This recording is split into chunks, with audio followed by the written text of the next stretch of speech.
and there's no order or this. I mean, it's already ordered because it's in the gallery. But in some ways, I'm not classifying it or categorizing or even put them, in a certain sort of order, like chairs on here. Yeah. There's no system. That's what I would like to do anyway. Whereas, but the arrangement, I try not to make it look like it's deliberately look messy, but I did it anyway. So, it's like, this is very artistic. It's very arty. In fact, that's what I thought was perhaps the challenge, is how. Yeah. And it's something that I haven't really resolved in here. So, it's really. I kind of following the instruction, like throw some bits out here and there, and then. There's some bits of, that thing. Lights. But, with this kind of arrangement, you suddenly immersed within the, chaoticness of it. So you kind of have no focus at all, where you start and where you begin. Yeah. So it really sort of, now you're in the middle, and you start from the middle. And so the audience encounter with this project are really starting from the middle instead of the start. As in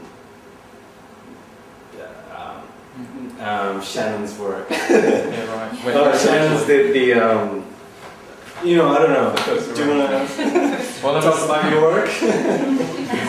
It took it was a pretty, I was pulling my hair out, it took hours, I spent all night, and then came in and of course the thing about that, just about this, putting the materials in the space for the artist to then come and work with, it was sort of a process of sort of almost display for, getting ready to display it for you as you arrived. So you would go, it's very good, that's a pile of nice stuff, and I had anxiety that it wasn't enough, and so we sort of spent time sort of arranging it in a nice way, but it left a big area of flooring, of course, so that in a way I think you talked about the potential to just of course leave it, leave the material that was collected in its position.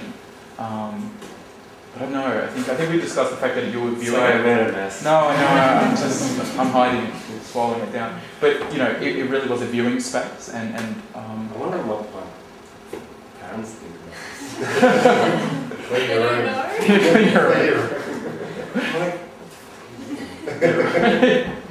But that's, I think, the interesting thing. I don't know that you spent time sort of arranging it. So as you said, that you sort of are amongst it, sort of amongst the work and amongst these objects, much more than the way I sort of stacked it for your use, which was of course leaving you in a way that you were separated from the materials. So of course, once you sort of step into the space. Yeah, but you sort of, you said something about when you're doing, interesting lines, and you said you being choreographed. Yeah. Well, that's what I thought as people came into the space. It was almost like. These objects produce spaces. And it really is how you, walk, and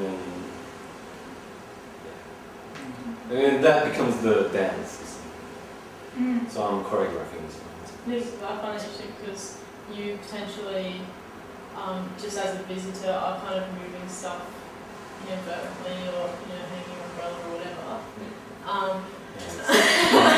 It's very. I don't like that. What are you going to do about it?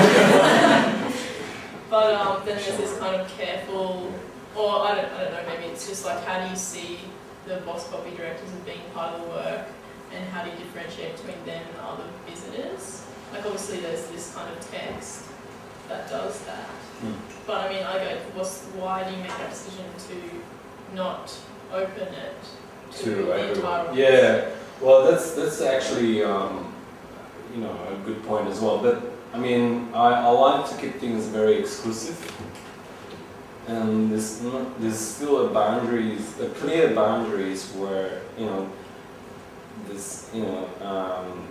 the artist and the audience. So it's not imposing authority to the audience. Okay. That's what I run. I mean, that's where I try to. I mean, I don't know. In 5 years' time, I might change my mind and say, "Oh, fuck this audience, please do something for me." But I find like it comes out of the lineage of work that privileges the audience as completing the work or as being part of the work. Yeah. I mean, it's really about the social contract Yeah. that I'm interested in, and what kind of dynamic sort of structure Yeah. created by this kind of rules between the artists and the community members. Okay. Because really after this, I'm just relying on. I'm just gonna fly off to Melbourne and do the work for me. Or you know, it's like, but really just them to curate another project out of it. Okay. So it's kind of proliferating rather than just open. Yeah, it's just, I mean, you've got the kind of legacy to,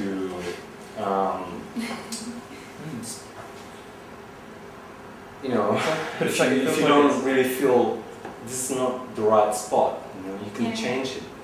So you've got that kind of, you become a co-producer of the text. So I'm setting up, you know, obviously, you know, Bart's references there, but it's, you know, I don't care about Bart's, but, you know, there's this kind of code, you know, there's this social contract where I'm giving you, well, you know, you're inviting me, actually, this is something that I like to talk about, because I'm not, you know, I mean, you invited me to do a show, and then now I'm inviting you to do some work for me, and also possibly do something for me, helping me realizing the project further. But yeah, really just Yeah, no, I think that's a good point. That even though you do have rules or limitations or instructions, you're still letting it go to sort of evolve the way it will, you know, whether you're, you know, without having to be there. Or, so, you know, even if, you know, Boxcopy has control over arranging things, it doesn't stop us from just inviting the public to do it. So it very much puts it, brings attention to the fact that we're giving sort of permission or roles or recreating them or reinterpreting them the way we want. So it kind of reflects the nature of the materials themselves. Like even though that area there looks quite deliberately positioned and composed, that, for instance, that board there is just on the verge of being collapsing. You know, I treat, you know, different parts of this work differently and make decisions accordingly, and that's sort of, you know, is reflected by even the. Sure, but just to answer part of your question, it's just you know, I asked actually the participants can do their task alone or with a group. Okay. So it really depends on each of these members to open up to other people. So in some ways, and then recently I developed a manual for them to franchise the instructions. Which is a nice idea. So it really, it's not just saying like Kaprow, oh, anyone can do it. I don't care. Yeah. But this is really like, there's a certain networks that so is you're kind handing of over a branching out. structure for the work rather than just permission. I mean, there's a recent staging